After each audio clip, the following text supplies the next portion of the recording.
Hello and welcome to Open School of Business. Today I have a pleasure introducing you to Christina Batipps. She's an artist and also a marketing strategist.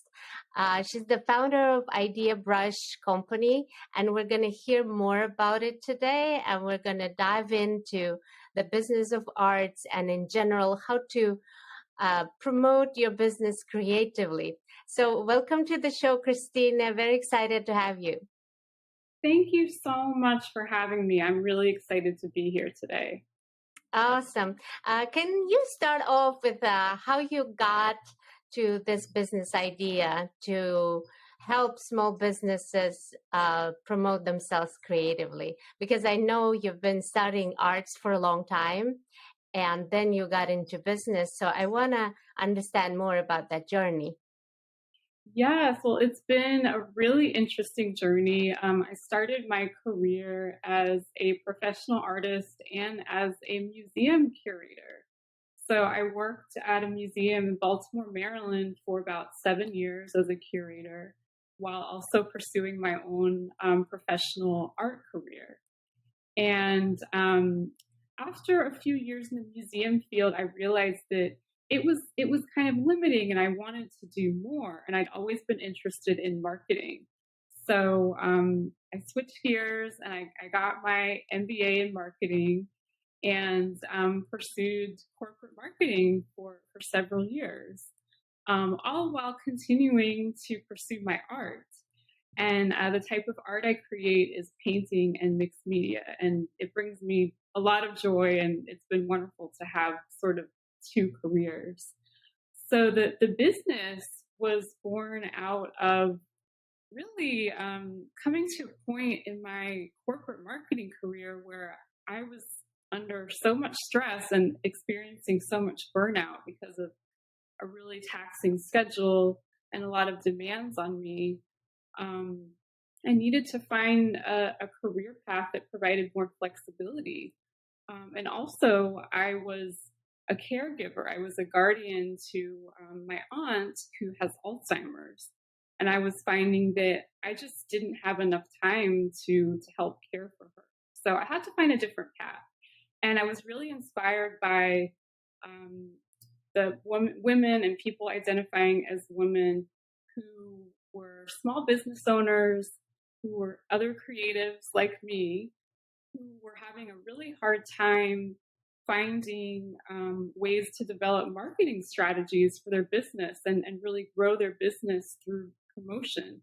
They were just kind of on a daily grind and they couldn't find time for these things.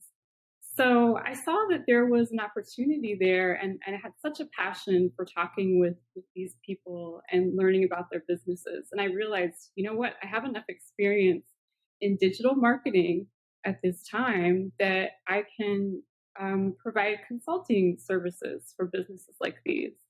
So that's how IdeaBrush was born. And it's been a wonderful journey, and I really just love working with small businesses that have a creative focus. All right. I saw some of your work online, and it's really amazing. And I love that you're helping other creatives push their products as well, because I think it's such a very difficult time to be selling arts and to be selling creative things. So what is your approach? How do you actually overcome that challenge with your clients and also for yourself, because you have amazing paintings and really creative. I really like that idea of using plastic as a canvas. So that's very original. Oh, thank you so much. Yeah, it's been a wonderful experience experimenting with those different materials. I pursue a lot of the same directives that I provide for my clients in order to find people who are interested in my work and also interested in becoming business clients. And that is really rooted in building solid relationships. I find my business clients and my art clients my art purchasers, through relationships that I build either in person through my entrepreneur networks, through my art community, and also very largely on social media. I connect with people on an individual level much of the time on Instagram and on LinkedIn. Sometimes through what I post, but I pursue through direct messaging, and I really try to connect with people and get to know them and help them to get to know me. And that's been the key in growing my business, and that's a tool that I also use to help grow business for my clients. Mm-hmm. So you teach your clients how to do their own digital marketing. Is that right? Yes, well, there are two different paths that IdeaBrush pursues for businesses. So I can teach the clients how to pursue some of these tactics on their own. Most of my clients actually request that I take over, that IdeaBrush takes over some of these steps for them, because much of the time their time is extremely limited. A lot of times they are solopreneurs or they have a small team and Yeah. they are spread thin and not able to really pursue the marketing strategy that they need to achieve their goals on their own. Yeah. So when you do that, what kind of examples you can provide today? Maybe some cases where you took a local business and it flourished after, implementing certain strategy. Yes, well, one of my favorite recent clients was an author who was based in Virginia. She had a full time job that was separate from her business, and really wanted to grow the business to pursue it full time. Um, she was a cookbook author and had this wonderful book that was already published, but she had a huge inventory that she needed to sell. And she also wanted to work on creating a second book and just did not have the time with her full time job to do what it was necessary to sell the current um, production, and then also to have the creative space to think about what was going to come next. So IdeaBrush worked with her to create a customized marketing strategy, which involved a highly targeted ad campaign um, that was targeted to a very specific audience in her area. And we saw enormous success with this. Her book events that occurred after that campaign sold all the inventory, and she actually sold out and needed to order more books. So we were excited about that. And then beyond that, we continued to develop her community, her digital community. So connecting with people in her local area and beyond who we knew would be great supporters and would be interested in the new work that she was pursuing. So spending the time really diving into what her business was, what her goals were, and who her potential audience could be really made a huge difference and grew her community to an extent where she was able to not quite quit her full-time job, but cut her hours in half to Mm-hmm. pursue writing her next book and her passion. Yeah, that is so awesome. And I think it's the most uh, it's such an important moment for any entrepreneur to decide when they're going to quit their job and pursue entrepreneurship full time. And I think everyone has their own story of how they do it or how they did it because of the circumstances and things that they've been facing. So it's a unique story. But in your experience, for example, when you quit your corporate job and you went into pursuing helping others to do marketing, how long did it take you to really go into full capacity? Like, because, clients come and go. Sometimes it's busy, sometimes it's not. So how long did it take you to really stabilize? Yes, I love that question. I don't think anyone's really ever asked me that before, and that's so important. It took me probably between 9 months to a year to fully stabilize. It was definitely an unpredictable transition. Um, I was balancing my, my personal life, being a caregiver, and devoting a lot of hours to that as I was trying to figure things out and build my foundation. So it did take almost a good year to get to the point where I had a system and I was organized enough to bring in regular clients and really have a stable place moving forward. Right, right. And I think it's amazing the example that you shared with us, because a lot of entrepreneurs write books as one of their tools to gain more customers. And sometimes if the book doesn't go, they're not gaining more customers either. So this is a great example where you can help. And if there are any book authors out there who would like to speak to Christine, I'm sure you'd be open to speak to them and offer this and show them how it's done and work with them, right? Absolutely, I would be happy to. Yes, I'm open to working with all types of authors. I find them to be so much fun to work with, and they're such creative people. Yeah, yeah. And I think you mentioned before that you also help normal, so to speak, commercial businesses use creativity to gain more customers. Can you talk more about those examples? Yes, yes. So I work with a broad range of businesses. Normally, they have some type of a creative focus, whether that's in the products they create or the approach they take in their business, or maybe they have a creative mission.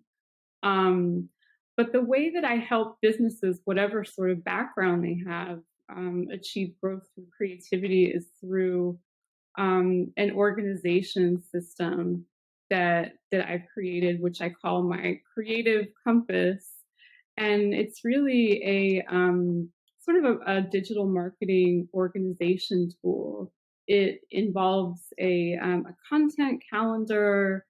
It's an idea generator, and it's also a system of organization that I use for each client. And it's I call it a creative tool because it involves constant sort of brainstorming and just open mindedness, um, which I think are key to finding a really important focus strategy to achieve big goals. I think in order to do that, you have to be organized, but you also have to have that creative element. You have to be able to sort of think outside of the box. So that's what I use with every business I work with, whether they are a creative business or maybe more mainstream. Mm-hmm. Yeah, I think it's very important for entrepreneurs to be creative. And obviously, that it doesn't take a lot of time, but I think it takes some kind of personality, so to speak, to be able always to come up with new ideas, new approaches, and things like that. So my next question is about how do you figure out together with your client their target audience to make sure that they have an idea of who they are catering to? Yes. Well, I start any process that I'm going through with a client by first sitting down with them and identifying what their goals are. What are their, maybe top 3 or 5 key business goals that they want to achieve. So it starts there. And then I work with them to understand through those goals, keeping those goals in mind, who their community is, who they want to reach out to, who are their ideal customers. And I come to that place by going through what I call my creative dive, which is really an immersion process in their community. I try to understand the client's ideal customers, potential customers in their digital community who might connect with their product or their service. And I spend usually up to a week researching, talking with the client, understanding this community that they currently live in and the potential community that we can tap into. And through that, I help them to identify some customer personas, maybe 2 or 3 personas that we can pursue on a digital level when we're focusing and creating their strategy. Okay, awesome. So to dive deeper on this question, I'm wondering, have you had any clients who are immigrants and how that process looks different for them? Because they're new to the community, they might not have the network or even the confidence to really feel to be able to connect and understand what's going on. Yes, thank you. I think that's such an important question. And yes, I have had clients who were recent immigrants, and the process is actually in a lot of ways very much the same. They may not have the community, the digital community already built, but chances are it's out there. So when I'm doing my sort of deep dive process, I'm talking with them about um, what what are they looking for? What other businesses would it be helpful for them to have like a partnership or relationship with? So I start there and I look for businesses or individuals who I think can be partners, can be supporters, maybe who are from the same background, or maybe might have some of the same experiences or challenges. And I start building the foundation from there. Yeah, that's a very good idea. So I know you're local to Washington, D.C. area.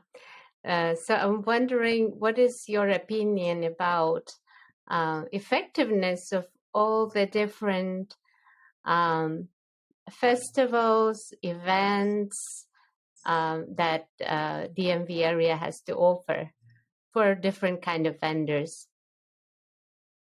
I think they can be a great resource. And yes, we have so many. Every time I look, there's a new one being introduced. I think based on what my clients' experiences have been, I think that it really depends on what your business does and what your goals are. And it never hurts to give a festival a try. If you haven't done it before, and you have a product or a service that fits the mission of the festival, maybe do some research to understand what the audience might be. Maybe talk to people in your community or in your network who have participated and find out more. But I think it's something to try, and it may help your business, or you may not get the result you want, but 100% of the time you will learn something from the experience. Yes, that's for sure. I remember in the start of the Open School of Business, I've been attending some of these events, and it's been a great learning experience. Definitely interesting to participate. Might not be necessarily what I was looking for, but definitely a lot of lessons learned. So it's good to see and try it out and seize the audience and find out what is the approach you should be taking maybe next time when you participate. So that's always fun.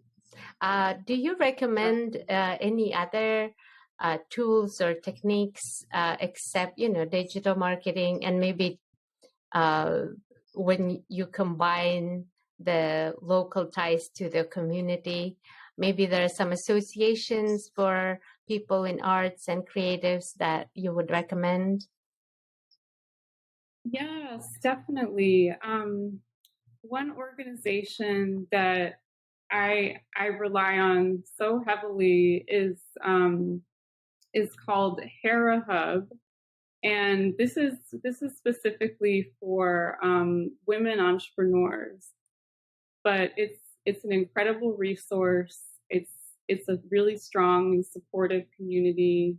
Um, they do accept male members, so it's not just for women. It's for people of all genders and identities.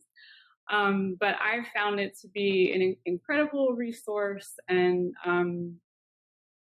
I can't imagine being in this city without it. So, Women's Caucus for Art is another organization that is a great resource. It's devoted to women who practice in the arts. It's a local chapter of a national organization. I believe it's maybe $35 to join annually. And it's been a great resource for me. And there are lots of tools and events that happen locally that I found to be really beneficial. And it's a very strong organization in DC. The chapter in DC is very supportive. Mm-hmm. Awesome. Is there any like must attend events that you do every year in DC or in the area? The area. Well, it's been nice to finally get back to attending events in person. Yes. Oh my goodness.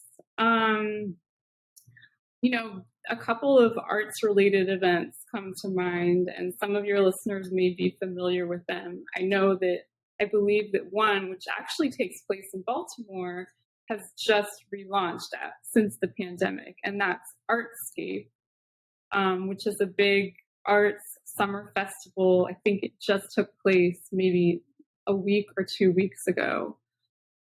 It's huge. It's a 2-3 day festival full of art, music, and food. And it's just a great place to connect with other people in the arts and to learn. And then there's the Smithsonian Folk Life Festival, which is here in DC, which many of you may have heard of or attended. But this year it was back in full force, and it's just a really great way to get out and meet people, be outside, and just learn about arts and embrace life again as we are still in this pandemic, but coming back to something that feels more normal. All right. Yeah, awesome. I really feel happy about those events as well. Folk life is one of my favorites. I love it. And now that you've mentioned the pandemic, I have to ask you, how was work during this whole mess? How did you pivot, and what did you have to do? Oh my goodness, it was really challenging. I had been working from home before the pandemic, but I was accustomed to meeting with my local clients in person. So it really was quite a shift for me to bring everything 100% home. On the positive side, it was a wonderful growth period for IdeaBrush, because with all of us kind of being at home and not being able to have that human interaction in the same way, a lot of potential clients were inquiring about services because they realized that they needed to put more resources into their digital marketing. So it became an opportunity to work with more businesses and meet more people and just share ideas. So in that sense, it was a positive experience. Yeah, I'm sure it's definitely has shifted a lot of mindsets into working digitally, doing a lot of things virtually. And definitely the podcast has also continuing to be online because about 5 first episodes, I went to people's offices and I interviewed them there. And it was definitely different experience, much more interesting, you would say, because you see people in their own environment. But also, this saves a lot of time. So I kind of like it too. So Yes, it certainly does. Yeah, it's really interesting to hear, about your experience, and I'm sure so many of us who have had to make that transition can tell these stories. yeah. Well, Yeah. I would like to thank you for your time today. And as my last question, I would like to ask you about some books or resources that have made a major impact on the way you think or the way you work. Anything you would recommend for people? Yes. I would say one of the most important resources. This is actually a another organization, but that served a major part in my sort of confidence as an entrepreneur and a business owner, and that's called DC Startup Week. And it's an organization that hosts an event annually. It's coming up in September. It's a free event, and it is a great resource for anyone, whether you are in the startup phase or you have a more established business. Um, just a great place to meet people, to get tips, to feel not isolated. Um, that when I think of a resource that's really helped me, it's interesting. I keep going back to community, and that's really served me well, and I highly recommend that to others. All right, awesome. Thank you so much for your time today. I really enjoyed our conversation because I also sing on the side, so it's my artistic outlet. And so, arts and business, I love them both. So, I'm very happy for our conversation today.